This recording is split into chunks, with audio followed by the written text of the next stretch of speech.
প্রতিদিন সকালবেলা রুটির সাথে আলু ভাজি একটা কমন খাবার। তো হচ্ছে যদি মাঝে মধ্যে একটু ভিন্নতা আসে মন্দ হয় না। তো আজকে আমি নিয়ে হাজির হয়ে গেলাম চিকেন ও বাঁধাকপি দিয়ে একটা ভাজি বা ভুনা, যেটা আমাদের সকালবেলা রুটির সাথে বা দুপুরের ভাতের সাথে খেতে পারি। হ্যালো এভরিওয়ান, আসসালামু আলাইকুম। কেমন আছেন সবাই?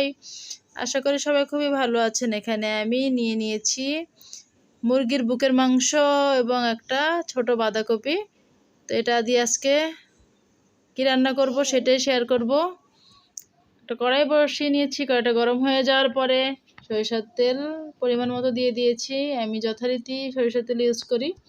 তেলটা গরম হয়ে যাওয়ার পর পেঁয়াজ কুচি দিয়ে দিলাম। পেঁয়াজটা ভাজা হয়ে যাওয়ার পর আমি লঙ্কা, এলাচি, দারচিনি, তেজপাতা, এগুলো আমাদের সবসময় ঘরে থাকে এবং এগুলো ইউজ করতে হয় সবসময়। আমাদের চিকেন বা গরু যেটাই রান্না করি সেটাতেই লবণ দিয়ে দিলাম মশলাতে।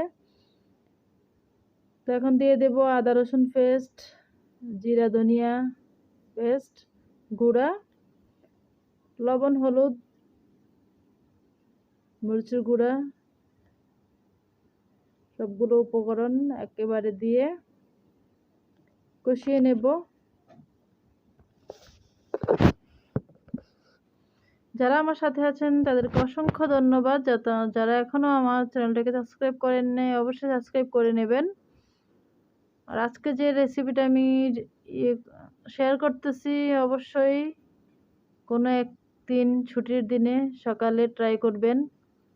রুটির সাথে অনেক মজা লাগে জিনিস এটা সবজিটা।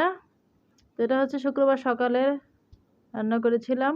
তো এখানে মুরগিটা কষাচ্ছি, এখানে পাশের চুলায় পানি ফুটতে দিয়ে দিয়েছি। আমি বাঁধাকপিটা বাপিয়ে নেব, সিদ্ধ করব না, জাস্ট একটু বাপিয়ে নেব।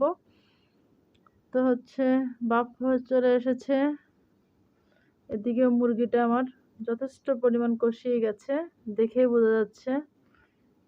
যারা পাকা রাঁধুনি তারা অবশ্যই বুঝে গেছেন, যারা নতুন তারা এরকম অবস্থায় তেল উঠে আসলে মনে করবেন যে কষানো হয়ে গেছে। তো পানি থেকে আমি বাঁধাকপিটাকে ছেঁকে চিকেনের সাথে মিশিয়ে নেব, নেড়েচেড়ে ঢাকা দিয়ে রাখবো কিছুক্ষণ।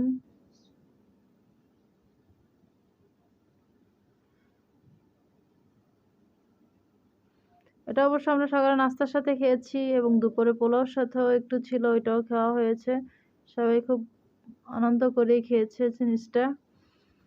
তো যাই হোক, দেখুন ঢাকা খুলে মজে গেছে একদম বাঁধাকপিটা চিকেনের সাথে। দুইটাই ভালো মতো কষিয়ে নিয়ে আমি এখন হাফ কাপ পানি দিয়ে দিয়েছি, না দিলেও হয়। এখানে আমার চিকেনটা সিদ্ধ হয়ে গিয়েছে, বাঁধাকপিটাও সিদ্ধ হয়ে গেছে, রান্না প্রায় শেষ।